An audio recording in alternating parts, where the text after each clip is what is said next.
नमस्कार दोस्तों।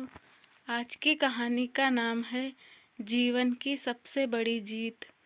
नवीन एक प्राइवेट विद्यालय में शिक्षक था। नवीन शुरू से ही शांत प्रकृति का इंसान था। एक दिन कक्षा में पढ़ाते हुए किसी बच्चे पर उसे गुस्सा आ गया और उसने उस बच्चे को डांट दिया। बच्चे को अपना अपमान बर्दाश्त नहीं हुआ। उसने अपनी कॉपी फाड़ दी और नवीन के सवालों का जवाब नहीं दिया। नवीन ने इसके लिए न तो उस बच्चे को कोई सजा दी और न ही इसकी शिकायत शाला प्रबंधन और न ही उस बच्चे के अभिभावकों से की।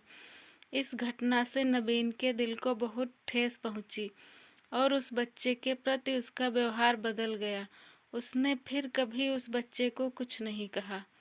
नवीन का मन उस बच्चे द्वारा किए गए अप्रत्याशित व्यवहार और अपने अपमान के भाव को भुला नहीं पाया।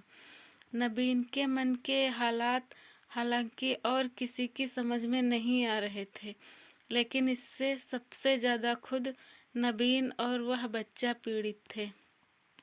खुद उस बच्चे ने नवीन से पूछा, सर, आप सबकी उनकी गलतियों के लिए डांटते हैं, लेकिन मुझे क्यों नहीं डांटते?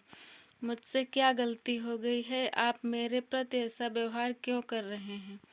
दरअसल नवीन उस बच्चे को दिल से माफ़ नहीं कर पा रहा था।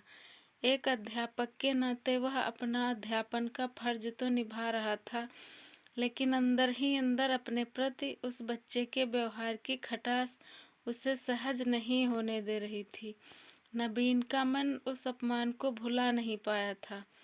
उस बच्चे के व्यवहार से नवीन को दुख पहुंचा था। ऐसा होते होते कई दिन बीत गए।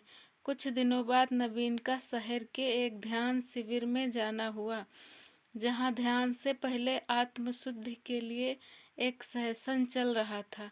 वहां अनुदेशक सब लोगों से अपने आप से दूसरों को माफ़ करने के लिए कह रहा था। जिसने तुम्हारा दिल दुखाया उसे माफ़ कर दो, उसकी गलतियों की सज़ा भगवान खुद देगा। तुम उसे माफ़ न करके अपने आप को पीड़ा दे रहे हो।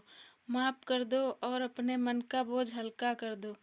किसी के गलत व्यवहार को अपने मन में मत रखो, उसे भुला दो और उस इंसान को सच्चे दिल से माफ़ कर दो। माफ़ कर देना सज़ा देने से बड़ी बात है।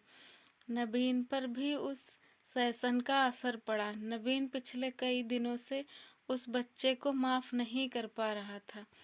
इस ध्यान सत्र के दौरान नवीन ने भी उस बच्चे को माफ़ कर दिया। आज नवीन को एहसास हुआ कि माफ़ कर देना जीवन की सबसे बड़ी जीत है।